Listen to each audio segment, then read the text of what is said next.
And there's one area which I think Connect can engage people in that is going to change the world. That is going to completely change what we think of as a computer game. And strangely, I think it's to do with telling stories. Now, we had, when Microsoft came to us and showed us Connect, we started down the implementing this project called Milo. I don't know if anyone's, probably no one's heard of Milo. Anyone heard of Milo? Gosh, a lot of people heard of Milo. Anyway, let's see if I can have a look.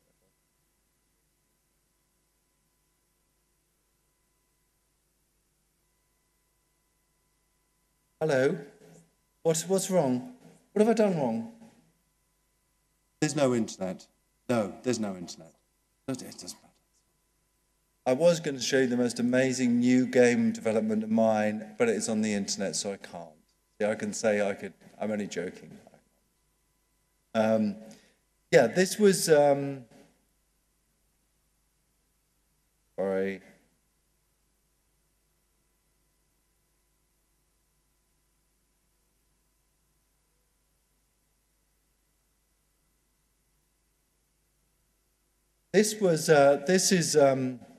This is Milo. We should have some sound. Through a couple of the features we've got. This is Milo, and first of all, the camera is attached to me. I can move forwards and backwards really was and control some of the camera movements. And we're going to play around with this a little bit. AI to drive a character that could start to engage with you. Could we use AI to convince you that you were meeting a real human being?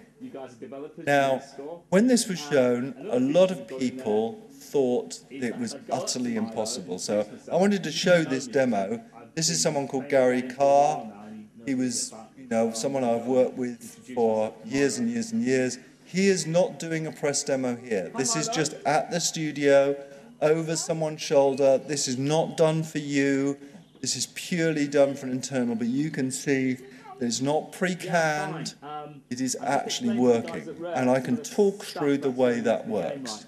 What we've been doing for years and years and years, and because I've been obsessed with this one thing, it's an obsession of mine, the point of absolutely boring everyone to death who I work with. That is the dream of AI. If you saw a film called AI by Steven Spielberg, there was a teddy in it. That's what I want. I just want the teddy. I want something that lives. And I think computers can do it. I really do think computers can do it. Look a little bit thinner, I think. They can do it in a way today if we're willing to put up with the cheats that are necessary to get us in that place. The reason why it would be utterly impossible to do without Connect is actually the problem isn't so much about constructing a mind on the computer. We can actually do that reasonably well in constrained circumstances. The problem is, and always has been, the interface. That's why, in Steven Spielberg's AI, the teddy was so great. He was the soft, cuddly teddy. I could imagine holding him and taking him to bed and, and him, telling me a story and, because he's a teddy. And the thing about Connect, which was so fascinating, was suddenly you could have a connection with something.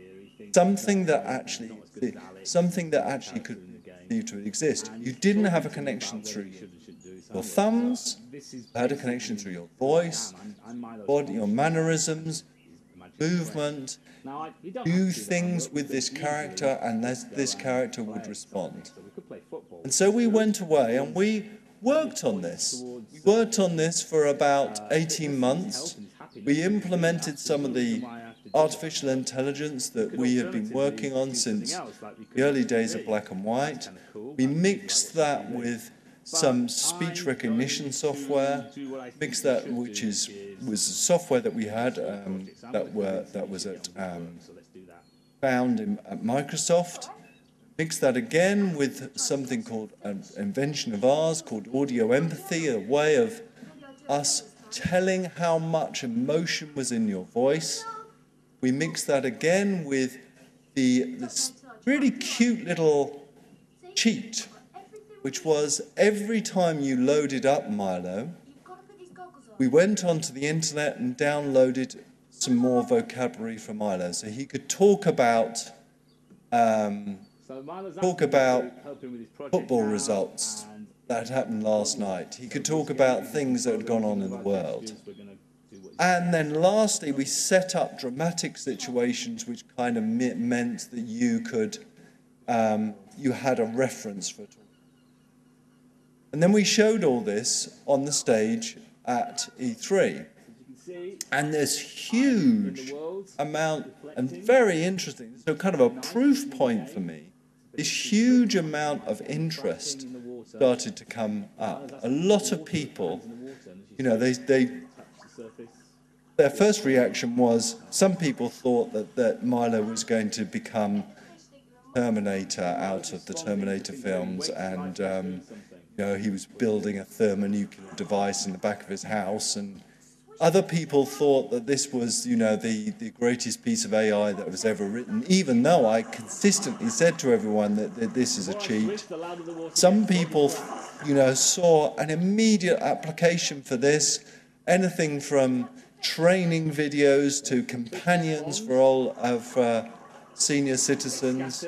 Some people saw this as a wonderful way of interacting with children. Anyway, the whole world got a light, and it kind of proved the point that I was making.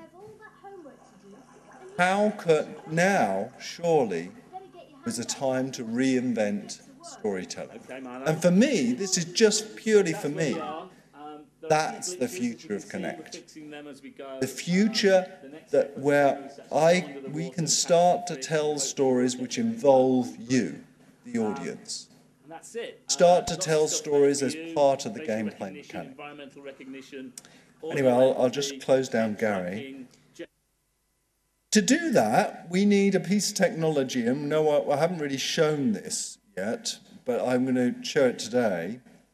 We need a piece of technology which will mean, you may have noticed on Connect, this is, one of the prototypes for, that none of the experiences so far have focused on you sitting down. Fresh as in new, not as in... And so we've been working on, for some time, this beautiful system. And you're going to see Adam here is one of the most creative, amazing people that we've worked with. You're going to see how we're using just your simple hand. You can be sat down on any couch or any seat that you like. You can be as relaxed as you like. And you can start to use this interface in a very, very simple and natural way. Why is that important? Because, to be honest with you, if I want to tell you any form of story and you're standing up, it's simply not going to work. So what we need to do is we need to work on technology which means that we can see you whether you're seated or standing. Let's just take a little deeper look at that. You can see part of this interface here. He's using his hand just to engage in the world that's there. It's just a black and white world. But just being able to do that with curiosity. Again, you don't have to tell people which button to press. You don't have to tell people how to play the game. They just naturally can reach out and touch things. Let's look at that in a little bit more detail by me going to folder, sorry. So this is very rough, but we've got a button here which makes things blue. So let's just make that blue. Go over here, make Marlo's desk blue. Shake the blue out. There we are. Great. And now, so there we are. We've got a few bits of blue furniture. Second. Let's fly back through into the lounge. Yeah, let me just show you this one little other video. This is the actual technology working. You can see it's actually incredibly robust. It can pick up the hand, it can even pick up, you know, subtle gestures of the hand, even when Mark tries to break it. That's the important thing for me as a designer. We know where your hand is, we know where your face is. If you go from seated to standing, then you know that makes a huge amount of sense. That, for me, is enormously exciting, and it is going to mean that we're going to end up making whole new genres. And in conclusion, and I'll just snap forward to the conclusion because we've run out of time. In conclusion, I think the games industry, I'm going to predict this, is going to be culturally the most significant force in the world in the next 3 to 5 years.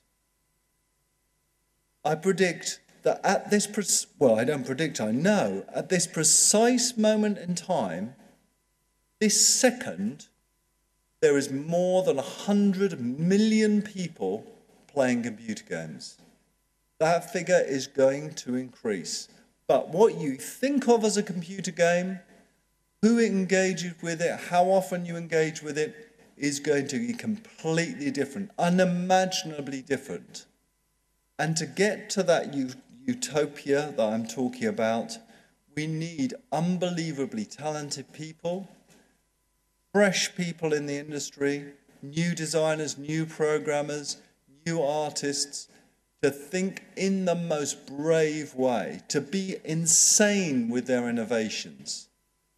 Like the Minecraft, and if no one's seen Minecraft, go and look at Minecraft. Go and play it and go and see what that one person did.